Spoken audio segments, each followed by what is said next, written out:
है, ठीक है ना। अब ये चीज़ को समझना है, टेम्परेचर, मेल्टिंग पॉइंट और बॉइलिंग पॉइंट तो मैंने समझा दिया, ठीक है ना।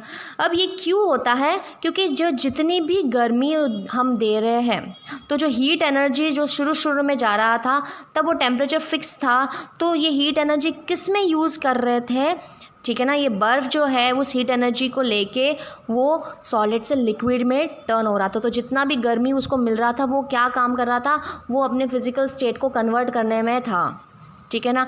अब जैसे ही सारा लिक्विड बन गया, अब धीरे धीरे वो गर्म होने लग गया, ठीक है ना। धीरे धीरे वो गर्म हो रहा है और टेम्परेचर बढ़ रहा है, टेम्परेचर बढ़ रहा है, टेम्परेचर फिक्स्ड 100 डिग्री पे आते ही अब वो बिल्कुल आगे नहीं बढ़ता है, क्योंकि 100 डिग्री पे आते ही जो है पानी भाप में कन्वर्ट होता है, वाटर वेपर में कन्वर्ट हो जाता है। तो अब इस पॉइंट पे ये जो एनर्जी वो जो भी ले रहा है वो पार्टिकल्स को, जैसे ये लिक्विड के पार्टिकल्स है, जैसे सॉलिड के पार्टिकल पास पास में थे, उसकी वो एनर्जी गर्माहट लेके उसको ब्रेक कर दिया और वो लिक्विड बने।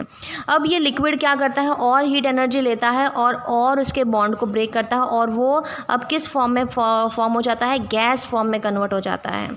तो ये टेम्परेचर C और D फिक्स रहता है, क्यों, क्योंकि ये इस टाइम पीरियड में जितनी भी हम लोग हीट एनर्जी, कितनी भी ऊर्जा दे रहे हो, वो किस में इस्तेमाल हो रही है, उस बॉन्ड को तोड़ने में, पार्टिकल्स के बॉन्ड को तोड़ने में इस्तेमाल कर रहे हैं। और इस टाइम पे जो है स्टेट चेंज होता है, तो गैस फॉर्मेशन होता है, लिक्विड से गैस में कन्वर्ट होता है।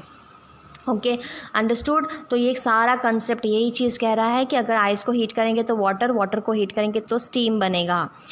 अगर इसके जो है फैक्टर को हम हटा दें, जैसे स्टीम को वापस ठंडा करेंगे, भाप को अगर ठंडा कर दो तो वाटर बनेगा, और वाटर को वापस ठंडा करेंगे तो आइस बनेगा। तो ये ट्रांसफॉर्मेशन जो है हम ऑब्जर्व करते हैं। ये एक्टिविटी यहाँ पे सारी चीज़ें बताई गई, इसको रीड करना।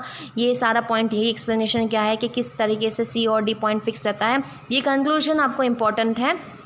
कंक्लूजन में जो मैंने अभी पॉइंट बताया है वही है, the temperature remains constant during the conversion of matter. तो मैंने अभी कहा है कि टेम्परेचर फिक्स रहता है क्योंकि फिजिकल स्टेट कन्वर्ट हो रहे हैं। The temperature at which ice जैसे पिघलने लगती है उसको क्या कहते हैं, मेल्टिंग पॉइंट। तो ये पॉइंट इंपॉर्टेंस है ये दोनों, ठीक है ना। Next, during the melting of the ice the temperature remain 0। तो जितने टाइम आइस पिघलता रहता है 0 ही रहता है, तो इसको हम क्या कहते हैं, मेल्टिंग पॉइंट ऑफ आइस। तो ये इंपॉर्टेंट क्वेश्चन है कि आइस किस डिग्री पे पिघलता है, 0 डिग्री पे। The on heating a solid, जैसे हम सॉलिड को हीट करते हैं, जैसे ice, the kinetic energy of the particle increases. जैसे हम हीट करते हैं, हम गर्म, जैसे ही पार्टिकल है हम इसको हीट करते हैं, हीट करने से इसकी एनर्जी और बढ़ती है, इसको और एनर्जी मिल रही है, और इस एनर्जी के कारण ये इस अपने बॉन्ड को क्या कर देता है, the force of attraction decrease है और इसकी स्पेस बढ़ जाती है, बॉन्ड टूट जाता है और इसकी स्पेस बढ़ जाती है। इसी कारण जो है सारा स्टेट जो है सॉलिड स्टेट किस में कन्वर्ट हो जाता है, लिक्विड स्टेट में। तो heat supplied here is used to overcome the force. तो गर्मी जो होती है हम सप्लाई करते हैं तो वो किस काम में इस्तेमाल करती है, फोर्स ऑफ अट्रैक्शन को तोड़ने में, ठीक है।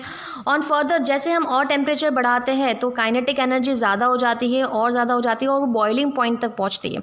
अब बॉइलिंग पॉइंट पे ही आते ही टेम्परेचर फिक्स रह जाता है। अब आगे का टेम्परेचर, ठीक है ना, temperature at which liquid boil is called as the boiling point. तो 100 डिग्री क्या हो जाता है, उस पानी की बॉइलिंग पॉइंट होती है।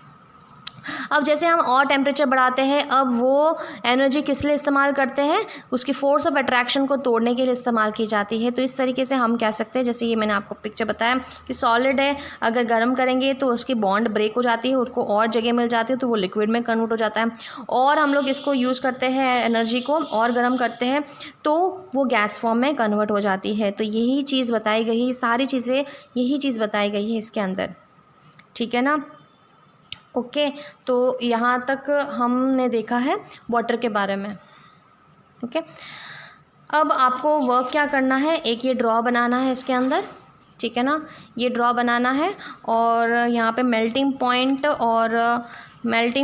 एंड बॉइलिंग पॉइंट के बारे में लिखना है। बट ये ऑलरेडी आगे भी आ रहा है, तो यहाँ पे आपको मिलेगा melting point and boiling point. ये हम नेक्स्ट पीरियड में कर लेंगे, कोई दिक्कत नहीं, आपको सिर्फ वो ड्रॉ बनाना है इस पीरियड में। और ये वाला जो है चार्ट ड्रॉ करना है। ओके, तो आपका वर्क रहेगा पीरियड 6 में, हमारा वर्क रहेगा ये वाला टॉपिक, ये एक्टिविटी का ड्रॉ। और ये एक्टिविटी का ड्रॉ जो है आपको बनाना है।